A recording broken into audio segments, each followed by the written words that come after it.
নমস্কাৰ এনিৱাৰ 24 চাই থকাৰ বাবে আপোনালোকক ধন্যবাদ ক্ৰমাৎ বৃদ্ধি পাইছে শীতৰ প্ৰকোপ ঘন কুঁৱলীৰ আৱৰণ দেখিবলৈ পোৱা গৈছে সমগ্ৰ ৰাজ্যজুৰি আৰু মাঘ বিহুৰ প্ৰাক্ষণত দেখা গ'ল শীতৰ প্ৰকোপত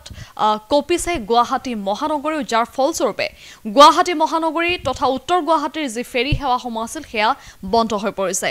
ঘন কুঁৱলীৰ আৱৰণৰ বাবে ফেৰী সেৱা বন্ধ কৰিবলৈ বাধ্য হৈছে আৰু যাৰ ফলস্বৰূপে বহুতো শিক্ষাৰ্থী কৰ্মচাৰী সহ বহুত যাত্ৰী এতিয়া আবদ্ধ হৈ পৰিছে ফেৰী ঘাটসমূহত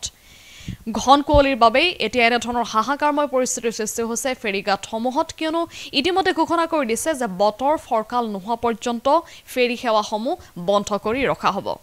মাঘ বিহু সমাগত আৰু মাঘ বিহুৰ প্ৰাক্ষণত দেখিবলৈ পোৱা গৈছে এনেদৰে শীতে কপাইছে সমগ্ৰ ৰাজ্য গুৱাহাটী মহানগৰীতো অনুৰূপ দৃশ্য দেখিবলৈ পোৱা গৈছে কুঁৱলীৰ ঘন আৱৰণ দেখিবলৈ পোৱা গৈছে সমগ্ৰ মহানগৰ জুৰি আৰু আজি পুৱাৰ ভাগতে দেখিবলৈ পোৱা গ'ল ঘন কুঁৱলীৰ আৱৰণে সানি ধৰাৰ বাবে বন্ধ কৰিবলৈ বাধ্য হ'ল গুৱাহাটী উত্তৰ গুৱাহাটীৰ ফেৰী সেৱাসমূহ যাৰ ফলস্বৰূপে ঘাটত আবদ্ধ হৈ পৰে শিক্ষাৰ্থী কৰ্মচাৰী সহ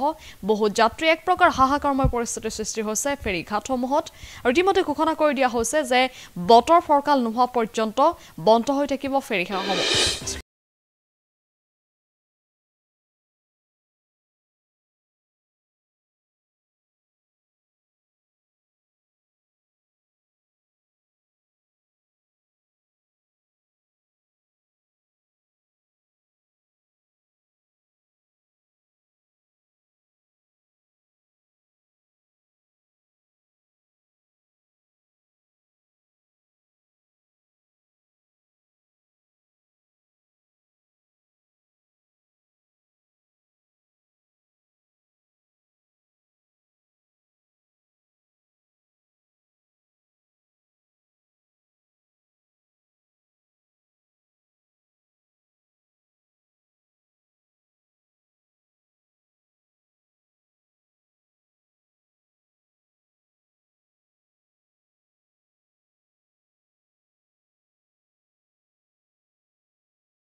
নিবিৰ নিবিৰ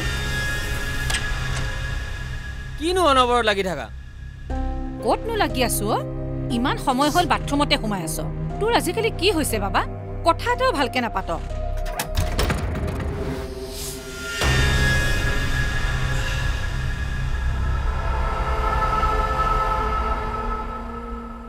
নিচাসক্ত ব্যক্তিক নিচামুক্ত কৰাৰ বাবে যোগাযোগ কৰক ৰাষ্ট্ৰীয় টোল ফ্ৰী নম্বৰ 1800110031 জিলা প্ৰশাসন আৰু জিলা সমাজ কল্যাণ বিভাগ কামৰূপ মহানগৰ অসম চৰকাৰৰ দ্বাৰা জনহিতাৰ্থে প্ৰচাৰিত